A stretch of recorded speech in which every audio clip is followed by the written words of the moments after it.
Yeah, this is shaping up to be a battle between the ideological centre-left and the nationalist far-right. Now, there's a lot of room in between those two, but there isn't a candidate that's sticking his hand up and garnering enough support at the moment.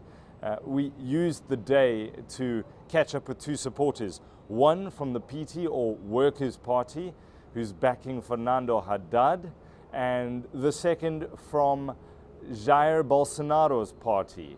And this is the self-styled politician, very controversial. He's been painted by the media here as the Donald Trump of Brazil. Eu rezo a Deus. I pray to God every day that Bolsonaro wins in the first round. Well, that's at least one thing both parties have in common, a belief that their candidate is going to win outright in the elections next month. Jair Bolsonaro, a right-wing nationalist, is grabbing all the headlines, and the polls have him out in front with 28%. How is it that a man who's advocating for the arming of society, a return of the death penalty, and chemical castration for rapists has gained such a foothold amongst the electorate? Veja, porque o país cansou.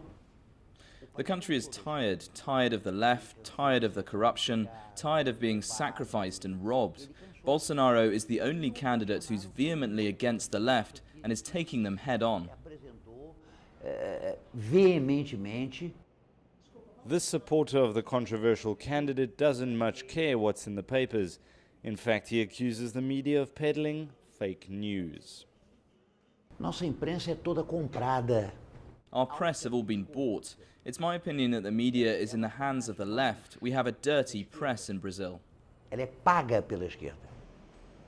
Up until a few weeks ago, the Workers' Party candidate was going to be former President Lula da Silva. But the courts ruled he's ineligible to stand as he's currently serving 12 years for corruption. Rita Dir from the United Black People's Movement, or MNU in Brazil, is an ardent supporter of the Workers' Party and the incarcerated former President Lula. She says it's all a plot. The courts are keeping Lula behind the bars because they are trying to stop him from being elected. He's a great force in this country. We believe our judiciary has been sold because others who have been investigated were not arrested, but they couldn't prove anything and Lula remains in jail. E Lula que eles não conseguiram provar. Strangely, both the Workers' Party and Bolsonaro supporters accuse the media of being bought out by the other side. Reports detailing the right-wing candidate's comments about minorities and women have the left pretty riled up. Do Brasil. Então, assim, what is the most shocking is the human rights issue going forward after the elections. There is a lot of aggression. It's the biggest concern we are fighting for. Bolsonaro stands against women, against homosexuals, against blacks, and that is scary for the population. Até hoje, né? Contra mulheres, contra negros, contra gays.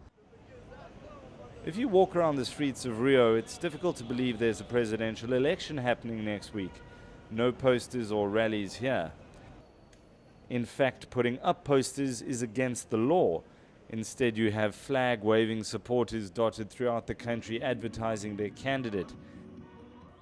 In the upcoming voting game, the winning hand will have to include making Brazilians feel safer by reducing crime levels, while the ace is an economic policy that doesn't bring down the house. Michael Appel in Rio de Janeiro, in Brazil. So naturally, both supporters believe their candidate is going to be the savior of Brazil, and they're also pretty confident that they're going to clinch it with the requisite 50+1% come the 7th of October. Whoever wins is going to have their hands full, their pockets pretty empty in government, and they're going to have a very long to-do list to wrestle this country out of its economic slump.